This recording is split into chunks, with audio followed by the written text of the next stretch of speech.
What's up guys, Ivan here with getivan.com, and I'd like to welcome you to a brief tutorial on how to automatically cut silence from your videos using Recut. So check out this software at hi.getivan.com/recut. I appreciate it if you use my link, but no worries if you don't. I think it might give you a small discount if you do, so be sure to check that out, and let's dive into the software.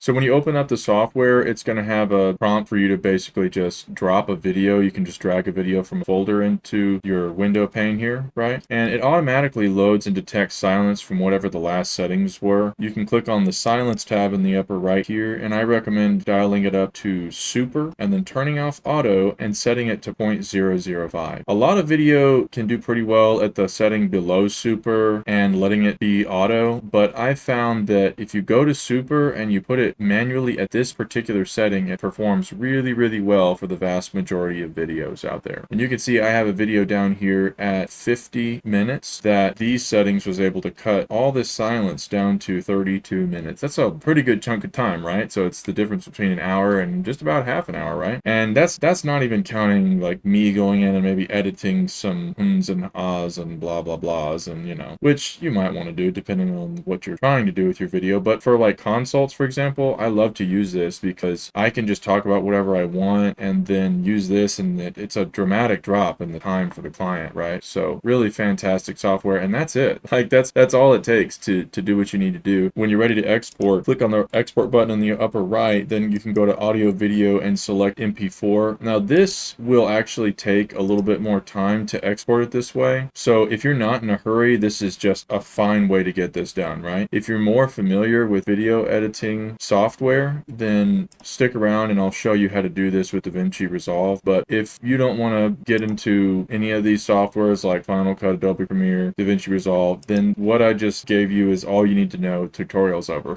And you can tinker with the settings down here if you want to make it more or less extreme, but I've found that to be a pretty good sweet spot. So let me show you here. If I go to DaVinci Resolve, this particular FCP XML file, and then export it, then I can open up DaVinci Resolve, and I can go up to File, Import, Timeline, select the timeline that we just exported, and it'll take a second to load. You can, at the bottom of that section, I usually put Mixed Media Frame Rate Format, and I select Resolve. I actually don't know if that makes a difference, but it's something I do. Then click OK. Now you will see your whole timeline, right, with all these cuts and edits that you can make. And so you can go in there, like you can even see in my area, there's still all these little spaces that are probably clicks of my mouse or something that are getting picked up. So if I wanted to, I could kind of go in there and clean it up even further. And if you have the pro version of Resolve, it might even be possible, I was thinking about this, a while back, that you could write a script to maybe detect that stuff with AI to just go in there and automatically clean up even more when it's really short. But it's hard to say because it could be a word or like the connecting portion of a word. So that's up to you. You're welcome to continue tinkering if that's something you want to do. One thing I have to do though, in order to do a slight color correction, is I have to come in here and I have to go to the Edit tab down here, then do a Control A to select all, then right click and go to New Compound Clip, Create. And what that'll do is it'll smooth out all of those cuts in the video so that it's one big gelatinous chunk, right? And the reason I have to do that has to do with my working color space, so that I can come over here to the color grading section. You might notice there's a slight amount of crushing going on the whites here. It's a little bit too white. And I come over here to the lift for the blacks. Under color grade, it took me, you wouldn't believe how many hours to figure out how simple this is. I do minus 0.05, enter, and then over here in gamma, I do 0.05, enter, and boom. It's just like a nice sort of slight saturation and exposure for these types of personal videos and consults and so on. I also come over to the Fairlight section, and you do have an option to go to Timeline AI Tools if you have Studio. This is not available in the free version. Audio Assistant, YouTube Auto Mix. There's an AI auto mixing feature that'll make your audio sound like a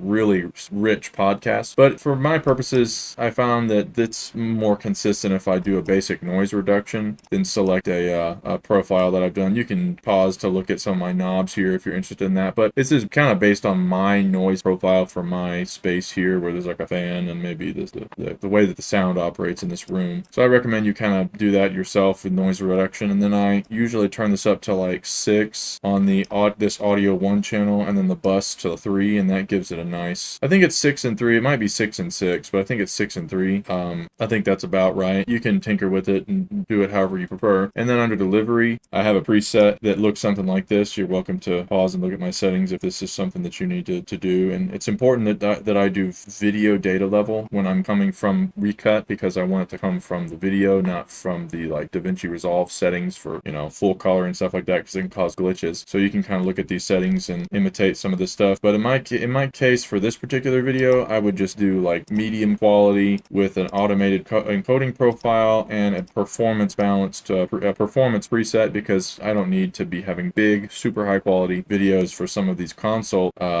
jobs, because I'm going to store this file in my Google Drive and I have to pay for that per month, you know. So you have to kind of think about that, like when you're budgeting your data levels. Let's take a quick look at project settings under file. And when we go to color management over here, you'll see what I'm using for color management at the moment. I literally worked on this for months for various projects, so it's kind of a long story. It's not really made for my particular OBS like screen share type, and this is going to vary for your project, but for a lot of the media files that I've been pulling from various image generations and video clip generators out there, like I found that this is like a very reliable working color space for DaVinci Resolve. And you'll notice that in the color, in the color option down here, I still had to kind of make a slight adjustment. So I'm not saying that I perfectly figured this out or understood this, but this is the closest I've been able to get, and I've literally spent just months laboring over this color profile. So if this is helpful to you, I recommend you check it out. But like Rec 2020 is a pretty large color range that I've been able to get some good results from, and I could literally talk for hours about this, but just wanted to show this to you guys in case you wanted to know. For most things,